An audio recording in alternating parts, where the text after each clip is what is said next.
Hey there, everyone. Thank you so much for joining me on today's episode of Peep Into Education. My name is Kylie Elizabeth, also known as the Virtuoso Educator. And on today's episode, we have special guest, Devin Del Palacio, who is joining us also from Arizona. Devin is a father. He's an education advocate as well as a civil servant, and he does a whole bunch of other things in the science and STEM world. And I'll have him kind of do some intros in what he does here in Arizona. And so thank you so much, Devin, for joining us today. And I would love for you to just give us some introductions to yourself, and then we'll kind of talk about what led you into the world of education and the work that you're doing today. And then, of course, we'll go through our topics per usual in our conversation. So thank you again, and welcome on. Awesome. Well, thank you, Kylie, for having me. Such an honor to be here with you. And I want to thank you for giving us folks a platform to talk about such important issues that are going on in our community. So thank you for what you do. Devin Del Palacio, I've been on the school board in the Tulsa Union High School District now for going on a decade, which is kind of hard to believe. So 10 years. And I'm finishing up my last term. I have 2 years left, roughly 2.5 years left. I've been in education advocacy, though, for 12 years. I've been in community organizing and politics for 10 years. And that's actually how I got my start. In addition to the Tulsa Union High School District, I have also served as the chairman for the National Black Council of School Board Members, currently serving as past chairman. I've also served on the board of directors for the National School Board Association. And so public education advocacy, policy, governance is one of my passions. My other passions also include, as you mentioned, STEM, specifically STEM and science outreach for our kiddos. So for the last, I think, 8 years now, I've served as a NASA Solar System ambassador with JPL. And my whole mission there is to go out to schools and to educate kids on space exploration and get them excited about future careers and what their role looks like in that world. In my spare time, I'm also extremely passionate about aviation and space exploration. And so 2 years ago now, I got accepted into a program where I am currently training as a citizen researcher to hopefully do some work in suborbit. And so I'm continuing that training there with the International Institute of Astronautical Sciences. So just a little bit about me: public education, science, aviation. Those are my things. Nice. Awesome. Thank you so much for sharing all of that. And so obviously you have a wealth of knowledge, and we're going to get into that until a little bit in a little bit here. But I want to know a little bit about your educational journey, wherever you'd like to start from.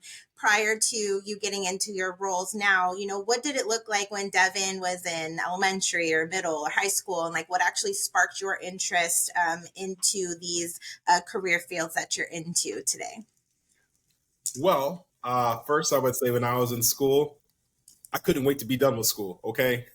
Born and raised here in Phoenix, Arizona, I attended 8 different public schools. Okay. 3 of those were high schools. My mom had me at a very young age. And so that meant we experienced many challenges and instability with housing. Not that we never had a roof over our head, but wherever the work was, that's where we went. Okay. Wherever my mom found a better opportunity to support myself and my siblings, then what that move was made to ensure that we continue to have a roof over our head and food on our plates. And so 8 different schools here in the Valley, that was pretty challenging. Obviously, as a young kid, having to start over, make new friends, get acquainted, build relationships with teachers, etc. But as a student, I was always passionate about reading and sciences.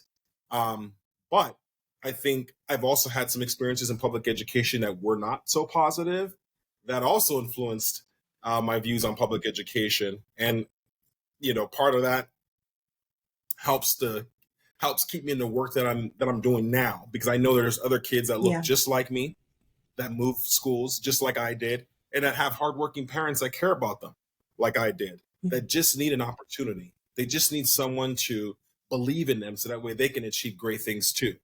And so that's sort of my education experience, but it wasn't until I had my daughter that I realized I wanted to do something more than just work for a major company and earn dollars. Like I wanted to do something more. I wanted to give back. I wanted her to have better opportunities than what I had as a child. I wanted her to have a more stable education experience. An experience was more equitable. And so that sort of got me into community organizing. From community organizing, that got me working on political campaigns. From political campaigns, it got me working behind the scenes doing policy work for certain school districts, specifically around anti-bullying and such. From there, that led to my run for school board in the Towson Union High School District in 2014. And in January 2015 is when I actually began my term. So I haven't looked back since. And I don't regret it, not one bit. And so while my journey was not linear, it was more up and down, maybe a couple loopy loops, like a roller coaster. I definitely, at least for me and my story, it definitely wasn't, okay, graduate, go to college, get out, get a job. No, it was filled with a lot of ups and downs, a lot of trials and tribulations, a lot of challenges that I'm still working through today. But all those experiences made me the well-rounded individual I am today. And so I'm really excited to be where I'm at and to continue to push forward to help ensure that our kids have the best opportunity at doing it is whatever they like to do. Yes, yes. Thank you. Thank you for sharing. And we were chatting a little bit before our conversation, and it's so funny because we do actually have a lot more in common. Because you're one more school more than me, but I did also go to 7 different schools in my childhood. So I am very familiar with that, moving around and having 5 of them was elementary alone. And then I was secure middle school and high school at the same locations for those years. But I do understand too that need of, having to move, if it's housing, if it's work, and kind of being a product of, having to rebuild relationships constantly with peers or even just, connecting with teachers. So that is a big, and kind of just touching on that side for us parents that are listening, and for, the viewers that have had the same experiences. As a parent, I strive so hard to not do the same thing for my children. So having that stability, as you mentioned, just as a parent, and being able to kind of be very either structured a little bit more, but just kind of having our ducks in order. And I think our generation has learned a lot from our parents and the generation before too, and as well as my parents were also young. I don't know, how young were yours? Mine were 16 and 17 when they had me. Yep. My mom was 16 when she had me. And Go ahead. No, I was just going to say, I agree with you. And for my parents that are listening as well, it's okay to talk to your kid and explain why you're moving.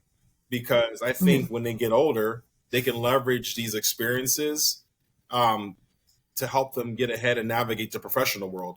Now, Kylie, I'm sure you might agree on this statement that because we had to learn how to develop relationships quickly, because we had to learn how to be flexible and adaptable, those are skills that we inherently had as adults within us, right? Inherently had, and that we can leverage in a professional. So you can leverage these, whatever you want to call them, hardships in the professional world, as there are other kids who didn't have that are learning those skills. So I do want to say that, don't get me wrong, it was difficult and it's hard, but there are some things that I think our children can take away from these experiences and utilize them in a positive way as they become adults or even young adults. And so it's important to just always have these conversations with your kids, but we understand you parents are just doing the best that they can. They're doing the best with what they have and what they know. So absolutely doing the best with what we can, and that is the same as today, and I love that you're in the educational world, and kind of working through advocacy. And this is a big piece, as you all know, on my podcast, that I've really been striving to have parents be more aware of what's happening, but also be advocates for themselves and for their children in their educational settings, regardless of what that looks like. And I think too, just being able to connect more with the policy side and the community side, even for schools to parents or schools to the community. So I'm as an education advocate of yourself and somebody who's experienced, just different things. And I think for both of us, that's kind of, haven't been really stagnant in one place in our life. We've had the opportunity to experience multiple different things throughout our lives. And as you said, it really does apply well to us as adults. I don't know about you, but I feel like I have a lot of viewpoints on the world, and it's not kind of from one point of view or perspective, but it is multiple. So my question to you is kind of considering, your background and you as a father and what you're doing in the community now, where are you finding the most important of efforts that need to be occurring in our educational system? And what are some things that you're doing in our education system? For me, it's as a school board member, it's all about governance and ensuring that our leaders that are making these decisions are focused on student outcomes. If you look at our state data in regards to literacy, it's terrible. It's absolutely terrible. And I'm ashamed we should all be ashamed that the numbers we see, something of upwards, I believe 40 to 44% are proficient in reading. That's unacceptable. If our children can't read, then they're going to struggle as adults. And it's just going to be a snowball effect. Public education is here to provide the best education possible. So as someone who has one voice in this process, I'm trying to leverage and work with my colleagues to get them to understand that what really matters are student outcomes and not really the politics, the politicking, if you will, the ideologies that are mainly just driven by adults. That doesn't matter. What matters is the outcomes that affect our kids. Can they read? Can they do math? Are they are we helping them discover what they're passionate about so that way they can, focus on a career and a lifelong career and longevity? Like, are we creating lifelong learners, or are we just creating consumers? And so for me, the most urgent task for me is to ensure that myself and other people that are in the same position that I am in have the best resources at their fingertips to be able to make the best decisions on the behalf of the kids that they represent. So that's first and foremost for me, where I'm spending a lot of my time is in governance, school board governance. For those of you who don't know, parents, public schools are governed by a board, a school board, and they are elected by you all, the public. Many times people don't know who they are. But now more than ever, there seems to be a lot more political attention focused on school boards, which is almost making it toxic to have conversations and to really focus on what really matters. And so I would encourage all y'all to pay attention and maybe research and look up who are your school board members, right? They're the ones who vote on your policies, your budget, your hire, fire, superintendent, open and close schools, purchasing of books. That's the governing body. Almost think of it as like your city council, but for a school district. There's council members, there's a mayor on a school board, there's board members, there's a board president, vice, etc. So I would ask parents to stay engaged and to pay attention to your local elections, because you're going to feel that immediately as opposed to any of the other higher up elections, which are important too, but you want to really focus on what's happening in your own backyard. Yes, absolutely. Thank you for bringing that up. And again, that's like one of the big things, right? And it's also too about so important, like you said, do you know who the people are? Do you know what even rules or what laws and all these other things that are coming into effect into their education, into their school board? And yes, that hiring and firing of who is going to actually be making those choices in front of, on behalf of the students and the teachers, right, at the end of the day. And so this is why I have been, again, speaking on this, because it is important that we're aware. And so thank you for bringing that up. Again, that school board governance, it's important. So parents, please be sure to tap into to your local school district in your schools.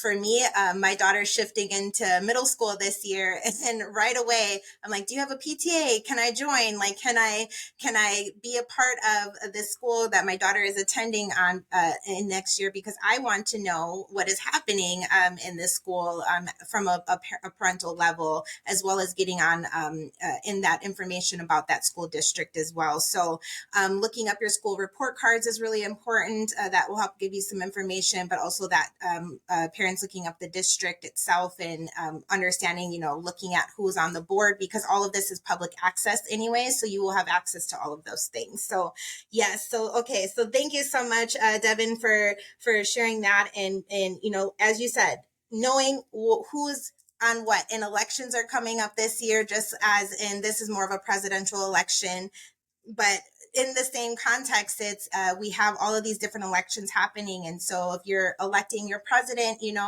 who does have a bigger effect on you, but from a further distance, just think too on your children, who's having those effects on your children directly. And you should also give your opinion and your voice on that as well.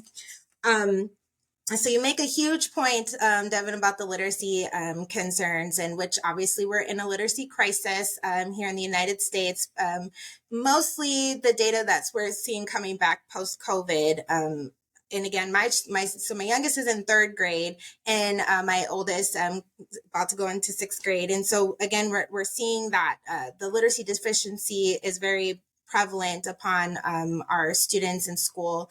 And yes, that 44% for Arizona alone, and that proficiency or lack or those that are only proficient. But even in a U.S. Statistic, most adults in the United States are at a sixth grade reading level. And so it can be kind of disheartening to learn that and to know about that.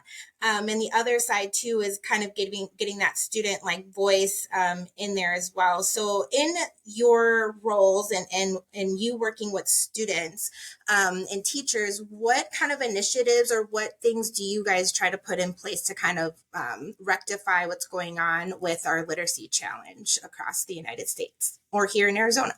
Well, yeah, well, of course, specifically things that we've done in our district, we've obviously provided a ton of reading supports, tutoring, one-on-one work, obviously.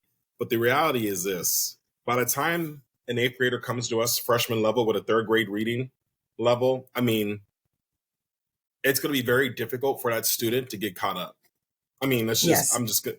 We have to just be very real with ourselves. If your student is coming to us freshman year at a fourth grade reading level, they're going to struggle a bit. It's going to be challenging. It's not going to be impossible, but it's going to be challenging, right. And it's going to take all hands on deck. It's going to take you as a parent. It's going to take the schools. It's going to take whoever else it has a positive influence on your child. I mean, there's three entities. There's schools, there's you as a parent, there's community. You need all three to be able to uplift your child to get them to a point of excellence. And that's just, it is what it is. Those are harsh realities we have to face here, and be open and honest with the challenges. When you're open and honest with the challenges, then you'll have solutions to figure out and answer some of these tough situations we're in. So that's the first and foremost. Second thing is as a policymaker, looking at the data, the numbers don't lie.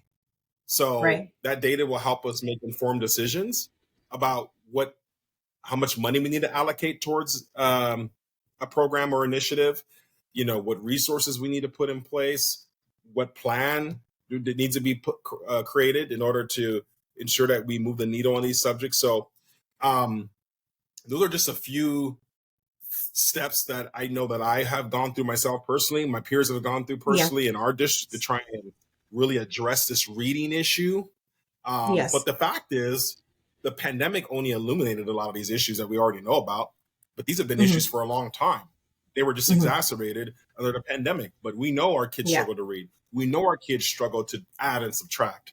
I mean, and it's not for the lack of kids trying, it's the system that has, in many ways, I feel, this is my opinion, failed these children. So it's a systemic issue. I think we can't put all the blame on the kids. I mean, they're kids, for Christ's sakes. We have to look at the systemic issues and ask ourselves, why haven't we made a more concentrated effort to change what's in front of us. Because I do believe in, I think every kid, it would be in my dream world, every kid would have an IEP in my dream world, right? Because that's what equity is. It's meeting kids where they're at. It's giving them the Right. resources they need Mhm. in my dream world. And I know that's a, whatever, a pipe dream, that's a hard, difficult task. But I do believe if you have one caring adult and you have a, which could be a teacher or anyone in a child's life, they can make a difference. And that's not even a belief. Mhm. That's also backed by research as well. One caring adult can make all the difference. And so the third Yeah. thing we focus on is ensuring our staff have the necessary professional development and Yeah. resources they need to be the best teachers they can be when they're with their kids majority of the day. Okay. So in the Tulsa Union High School District, we're the highest paid district for brand new teachers coming out of school at $60,000 starting. And I think our average Nice. salary is around 70 or 80,000. So we're the highest in the state. And the reason why we made a huge push for that is because we know we want to be able to attract and retain talented teachers. Mhm. And talented teachers are going to produce results. Teachers who are passionate about the kids that they serve are going to produce results. So, it's a hard. It's obviously a hard world Yeah. to thrive in. I mean, no one becomes a teacher because they want to drive a Ferrari someday. They become a teacher Yeah. because they truly care about kids, right? And Yes. it is a struggle bus. And our teachers deserve to make a living wage. They deserve to have access to health care that's not going to bankrupt their paychecks.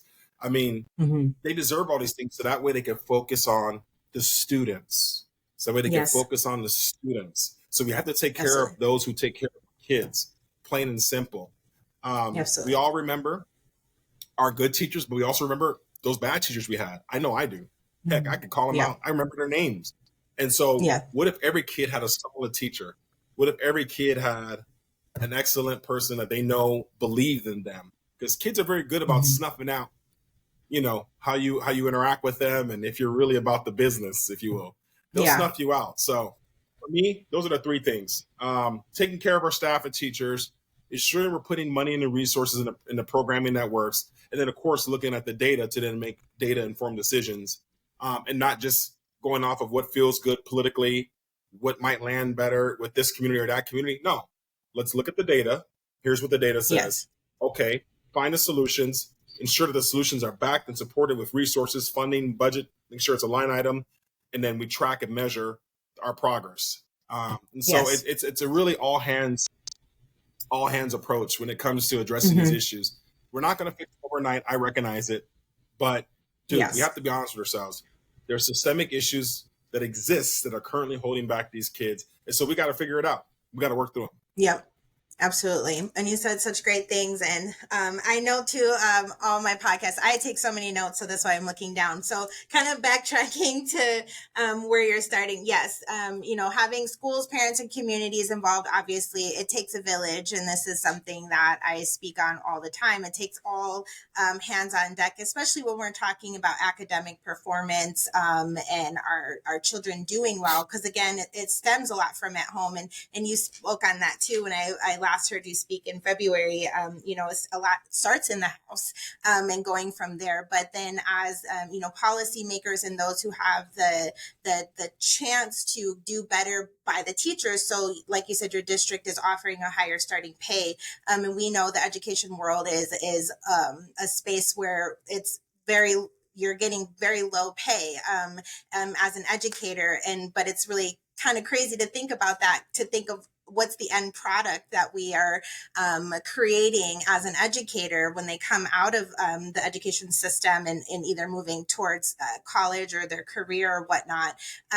We have a lot of input into that. So I think too, just eliminating that barrier of finances for our educators is super important, especially when it's an expectation that we come in for the most part with some type of degree, right? And that all costs money and all of those things. And yeah, kind of backing out to the what professional development are you doing with your staff and things like that. I do find it intriguing how you're like, yes, every student should have an IEP. So for those that are unfamiliar, IEP is your individualized education plan. But we can also think about this to be individualized learning for our students. And as I mentioned earlier, Devin, I helped run a KA charter that was really much based on individualized learning, but it was very smaller structured as far as the amount of students. It was only 10 students per classroom. So it was a lot better opportunity for teachers to work one-to-one on that individualized learning for those students. But I do think that is a great model to kind of wish for in our education system, because in tandem standardized testing, we talk about how everything is standardized when we're doing state assessments, but at the end of the day, the students are very individual and they all have different learning styles. They all obtain and retain information very differently.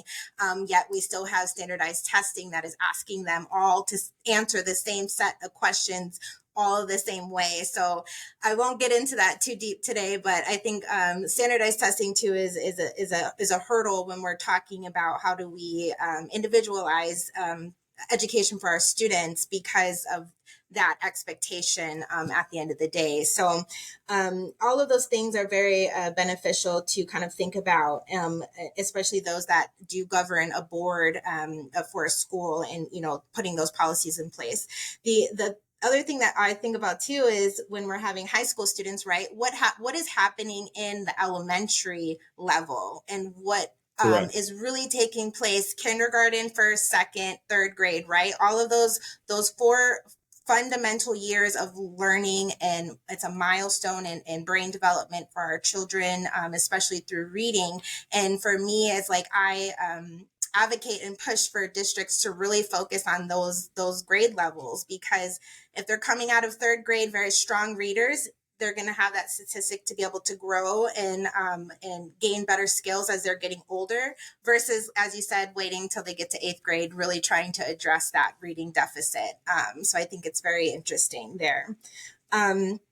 What other hurdles, as you've kind of, you've mentioned some of the positive things that your district has worked on, but either personally or even through your capacity as a board member, what are some hurdles that you face with any of these initiatives, or some other ones that you may have wanted to push through but kind of had pushback with? Yeah, sure. It's the politics. Politics is the biggest hurdle because adult opinions, oftentimes that are petty, drive decisions and not data, not the facts. There's a lot of opinions out there, and we need to, like I said, focus on the kids, focus on the student outcomes, not so much adults. There's a saying that says that student outcomes don't change unless adult behaviors do, and I think that's so true. Like many of the issues that we're dealing with are driven by adult behaviors, adults not wanting to be inconvenienced, adults not wanting to put in a little bit extra in order to help these kids. It's adults saying they want to ban books, adults saying they want to do this with the restrooms. The kids aren't saying any of that. The kids aren't coming up with these issues. The kids aren't protesting these things. These are adults thinking they're doing what's best for kids. And I can almost guarantee they haven't really engaged the students or listened to what they had to say. Because if they did, they'd find that there's a huge disconnect. And so for me, it's always going to be the politics that's challenging. Of course, funding, education funding is a huge one, especially right now in Arizona where we're dealing with this erroneous voucher issue, which for parents who don't understand, who don't know what's going on, we currently have this universal voucher program that essentially allows folks to utilize public funds to go to private institutions or to go to institutions that really don't have, in my opinion, don't have to go through the same scrutiny as public education does. And those dollars come directly out of public schools. And the research has shown that a majority of the folks who do utilize this program come from the wealthiest of zip codes in the state. So essentially it's almost, again, this is just my opinion, you were essentially giving subsidies to well-to-do families to pay for private schools and whatnot, while kids who probably really need that money and funding are not getting that. And then, of course, there's misuse and parents buying things that they shouldn't be buying and all these erroneous, extravagant things. But it's an issue, okay? It's an issue. I'm not saying we don't need I'm all about, first of all, I'm not anti any school structures, because as a parent, if you feel that this works best for your child, do what you feel works best Mhm. for your child. If you have a child with Right. disabilities and they're not being met in public school, great. You should be able to take your child to a specialized school to get them the help they need. That's okay. All Yeah. I'm saying is these institutions should be held to the same level of accountability, financial scrutiny, and so on Yeah. and so forth. Because if not, then you're going to have abuse that happens. I mean, it's just the way it is. Hmm. But I'm not anti anything. I'm Yeah. just pro kids, pro education, because I believe public education is a civil right.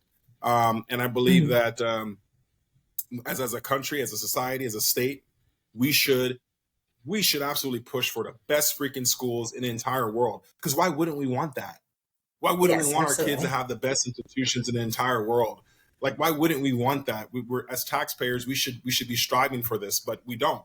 I think we're held to this belief that, well, this is what we've done. This is what Grandpappy's done. This is what these folks have always done. This is the way it is. It's just school, and Hmm. we cannot continue to operate as a society and as a community in that manner, because as we move into the future with greater access to technology and the miraculous things that you know the digital age provides, we have to Yeah. ensure that our kids are going to be able to meet the need, meet the demand.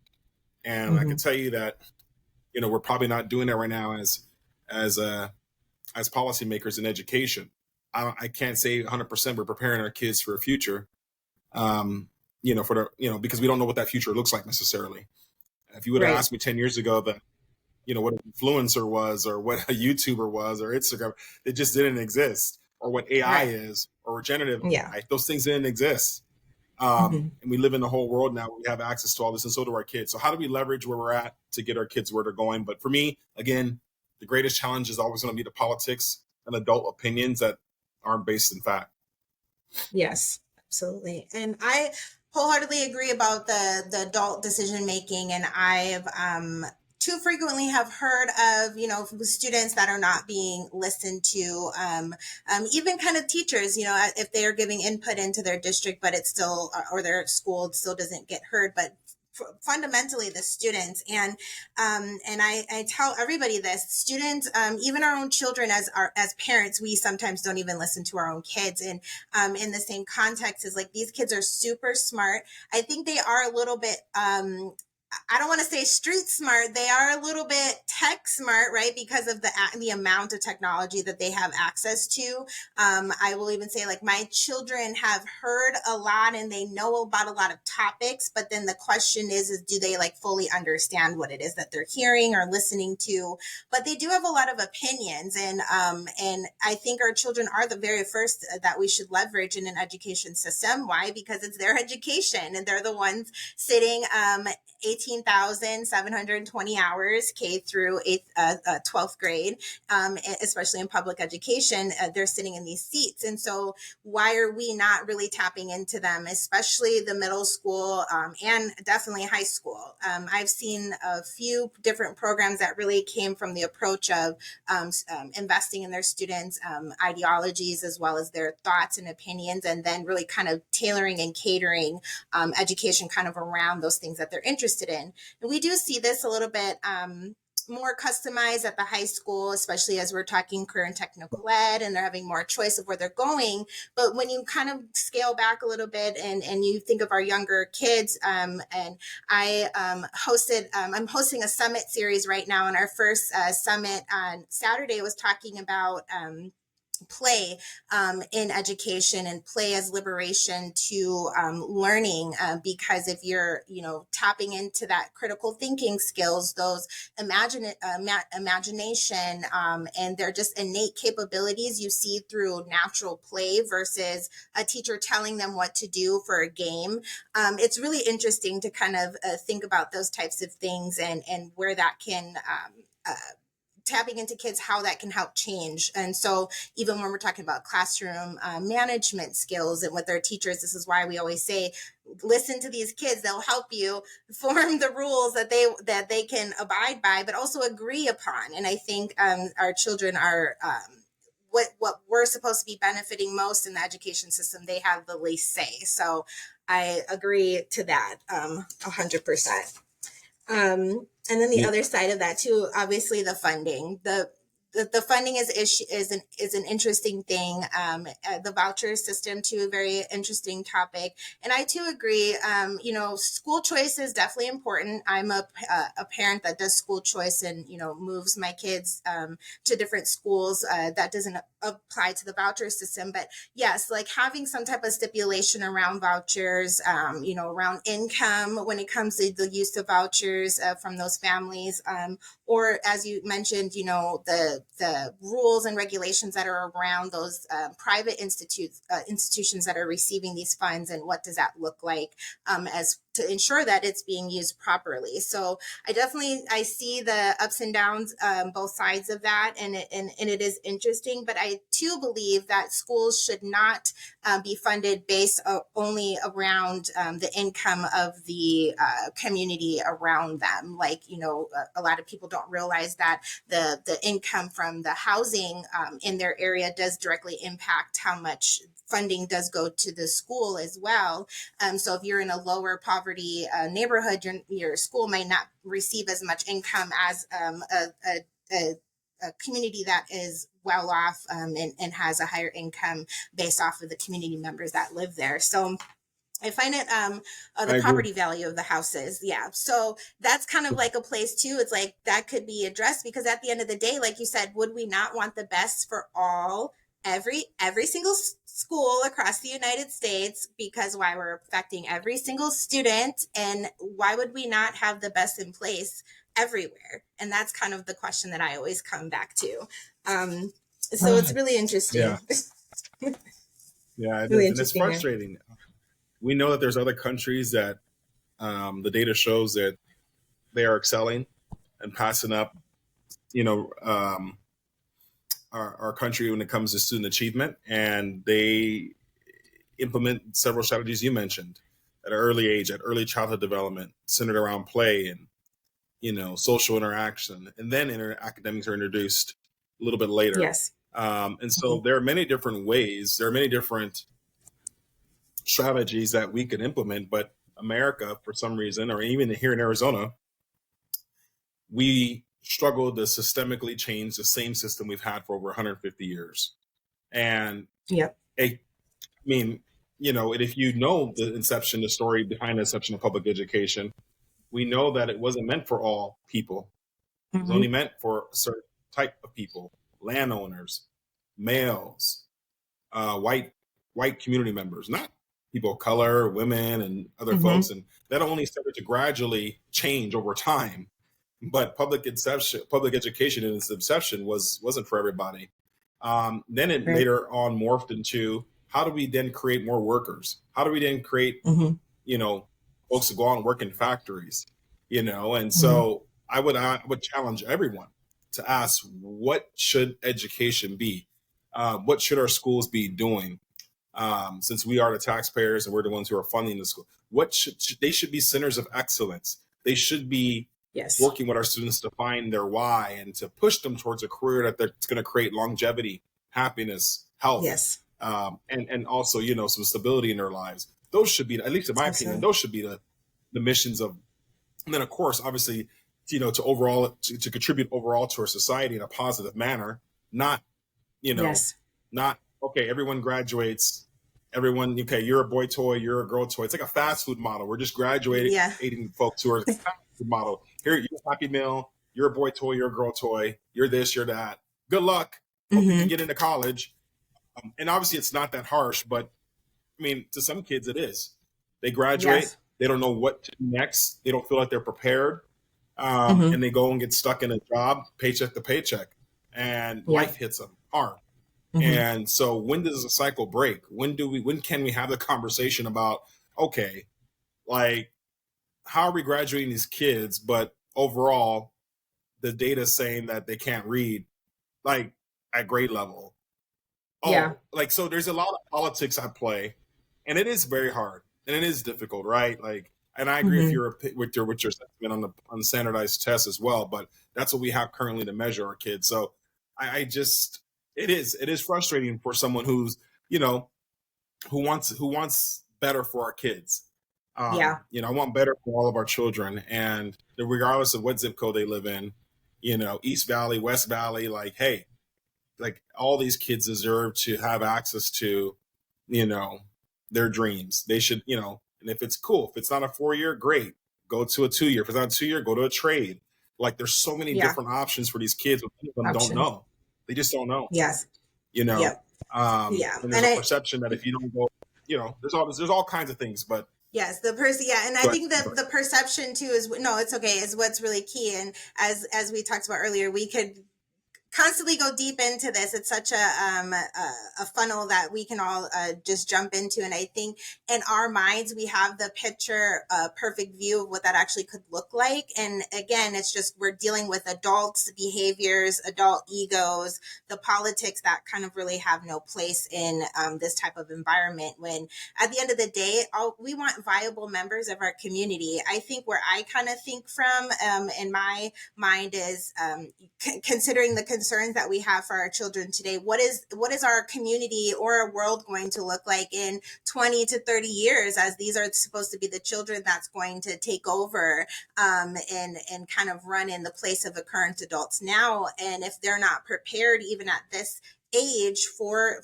the real world, right, then what does that look like later for us? And so we can kind of think about that and all of those things. But I also thought, as you mentioned, what the initial reasoning for education is, are we doing laborers and skilled workers? Is that what the outcome is? Or are we actually wanting entrepreneurs or people to really go into these, into the politics and to governing and to all of those bigger ordered careers that are going to be still needed in a few years. But I see the push of we got the ants in the anthill that still need to kind of keep the basics running versus the grander picture of what these kids are seeing. Because I don't know about your children, I fight daily to keep mine off of social media and off of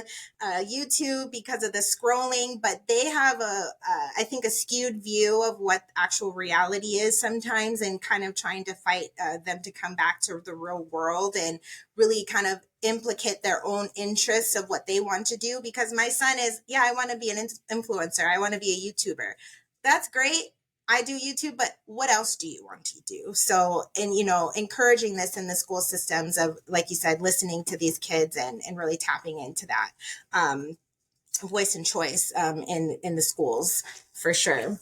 Yeah. Um, There's nothing wrong with having multiple, there's nothing wrong with being involved with multiple careers, nothing wrong with being involved in multiple, initiatives like yourself. You wear several yeah. hats, I wear several hats. No one is saying you Mhm. have to do just one thing. You could do multiple things, right? But don't put all your eggs in one basket. Spread them out, discover what makes you tick, and roll with that. Yeah. Yes, absolutely. And so as we're kind of wrapping up, obviously me and you, we have a lot to talk about, so we'll have to get on another call. So as we're kind of wrapping up today, we talked a lot about the importance for parents to be involved in the school districts, and for us as that makes decisions in school boards. What are your thoughts maybe towards either from the teacher towards teachers for how they can support, or any other thoughts that you have kind of that you want to get off your chest before we close up today that can really kind of push us in a better direction in education? Well, I'll just say this, and I kind of mentioned it early on in one of the other topic discussions, but really all it takes is one caring adult. Whether you're in a classroom, you're a parent, you're an aunt, an uncle, big brother, big sister, or maybe you're just a family friend. All it takes is one caring adult to have a positive impact on a child's life. And we need to do more of that. We need to pour more life into our kids. It's really simple. It's really simple. Everyone can do it. Every adult can do it. It just takes a little bit of positivity and a little bit of initiative to tell a kid that you believe in them, that you see something better for them. And you'll be surprised at how just the Yes. words that come out of your mouth can speak life into these kids. even if it's just a Absolutely. small interaction. It might be small to you, but to them, it can be life changing.